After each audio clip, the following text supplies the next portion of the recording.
Baiklah, saya Anissa Nurfatonah akan menjelaskan tentang apa itu dinamika rotasi. Dinamika rotasi ialah suatu cabang mekanika yang mempelajari tentang suatu gerak rotasi dengan melibatkan gaya, massa, dan faktor lain yang turut mempengaruhi suatu gerak rotasi tersebut. Oke, baiklah. Di sini saya akan menjelaskan tentang ciri-ciri dinamika rotasi. Nah, di mana sebelumnya telah dijelaskan oleh rekan saya mengenai apa itu dinamika rotasi. Dari hal tersebut dapat diketahui bahwa ciri-ciri dari dinamika rotasi tersebut ialah jika semua bagian benda bergerak mengelilingi poros atau semu putarnya yang terletak pada bagian benda tersebut. Baiklah, saya Aisyah Fadila akan menjelaskan mengenai apa perbedaan antara momen gaya, momen inersia, momentum sudut, dan energi kinetik rotasi. Yang pertama yaitu momen gaya. Momen gaya adalah gaya pada sumbu putar yang dapat menyebabkan benda tersebut bergerak melingkar atau berputar. Yang kedua yaitu momen inersia. Momen inersia adalah kelembaban sebuah benda yang berputar pada porosnya. Atau bisa dikatakan momen inersia adalah ukuran kesukaran yang dapat menyebabkan benda tersebut berputar atau bergerak melingkar. Yang ketiga yaitu momentum sudut. Momentum sudut adalah ukuran kesukaran benda yang dapat mengubah arah gerak suatu benda yang sedang berputar atau bergerak melingkar. Yang keempat yaitu energi kinetik rotasi. Energi kinetik rotasi adalah energi yang hasilnya lewat dari sebuah gerak yang berkaitan dengan sebuah benda. Rumus dinamika rotasi. Yang pertama adalah yang kedua, yang ketiga, dan keempat. Baik, ini contoh soal dinamika rotasi. Sebuah batang kaku dan ringan panjang 1 meter dengan poros P diberi gaya seperti pada gambar. Maka momen gaya total yang bekerja pada batang adalah... Langsung aja kita jawab. Yang dapat kita ketahui dari soal di atas adalah panjang batang adalah 1 meter, F1-nya 20 Newton, dan F2-nya 100 Newton, lalu F3-nya 50 Newton. Sedangkan yang ditanyakan adalah momen gaya total. Nah, di sini momen gaya adalah torsi, yaitu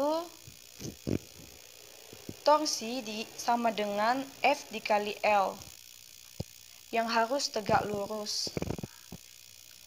Jadi, ada gaya yang belum kita uraikan atau belum tegak lurus, maka terlebih dahulu kita harus menguraikan. Nah, di sini F1Y dan di bawah ini F1X. Jadi, jika searah jarum jam itu negatif, berlawanan jarum jam itu positif. Pertama itu F3.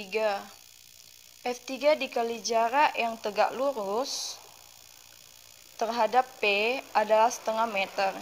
Jadi torsi di P adalah sigma torsi P sama dengan min F3 dikali setengah.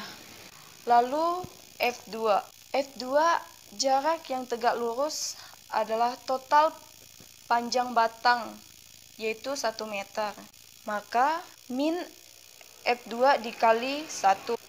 Lalu ada F1 yang diuraikan tadi, yang dipakai F1Y. Kenapa?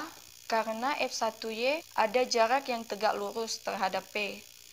Tapi F1X kalau diperpanjang lewat P tidak akan menghasilkan torsi. Jadi di sini plus F1 sin 37 kali 1. Habis itu tinggal masukkan angkanya.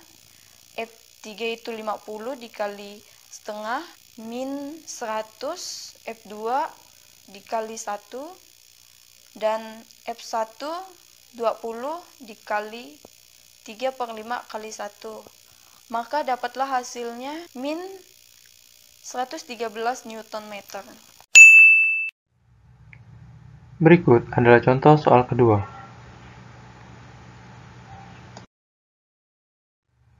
Pembahasan.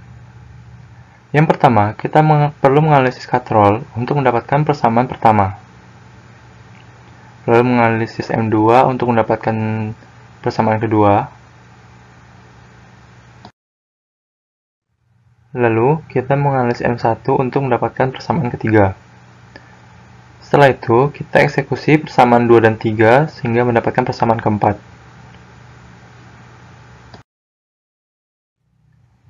Penyelesaian, lalu kita eksekusi persamaan 1 dan 4 sehingga kita mendapatkan hasilnya.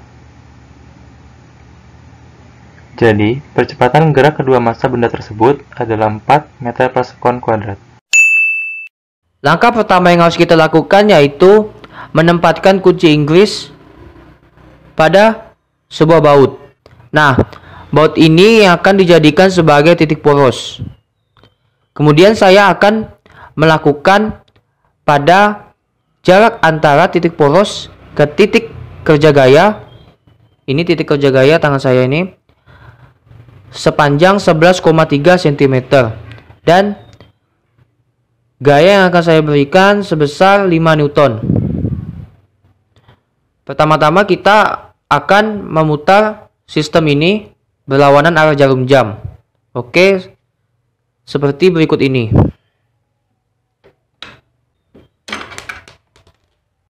Kemudian kita akan memutar sistemnya searah jarum jam seperti berikut ini.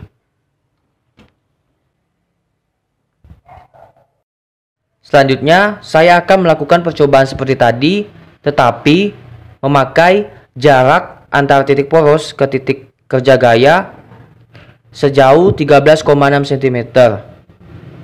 Dan gaya yang akan saya berikan sama, yaitu sebesar 5 Newton. Kita akan memutar sistemnya berlawanan arah jarum jam seperti berikut ini.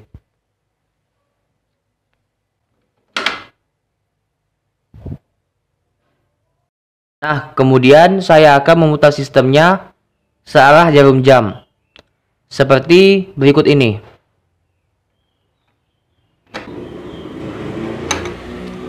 Saya akan memberikan penjelasan sedikit mengenai percobaan ini.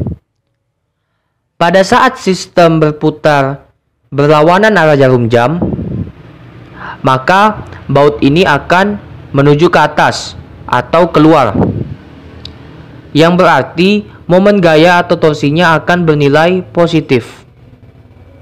Sebaliknya, jika sistem diputar searah jarum jam, maka baut ini akan bergerak ke bawah atau ke dalam, yang berarti momen gaya atau torsinya akan bernilai negatif. Percobaan yang pertama. Pada saat lengan gaya atau jarak antara poros ke titik kerja gaya atau R sebesar 11,3 cm diubah ke meter menjadi 0,113 meter, yaitu torsi sama dengan F dikali R dikali sin theta. Torsi 1 sama dengan 0,47 Newton meter. Percobaan yang kedua, pada saat lengan gaya atau jarak antara poros ke titik kerja gaya atau R sebesar 13,6 cm diubah ke meter menjadi 0,136 meter, yaitu torsi sama dengan F dikali R dikali sin theta. Torsi 2 sama dengan 0,57 Newton meter. Yang ketiga, total momen gaya yang didapatkan yaitu 1,04 Newton meter. Momen gaya terbesar pada saat R sebesar 13,6 cm. Artinya, semakin besar lengan gaya dan kerja gaya yang dikeluarkan, semakin besar pula momen gaya yang dihasilkan. Begitu pula sebaliknya. Kesimpulan yang dapat diambil dari percobaan dinamika rotasi yaitu besar gaya putar atau momen gaya tidak hanya dapat ditentukan oleh besar gaya, tetapi juga dapat ditentukan oleh panjang lengan gaya. Jika lengan gaya dan kerja gaya yang dikeluarkan besar, maka semakin besar juga momen gaya yang akan didapatkan. Begitupun dengan sebaliknya.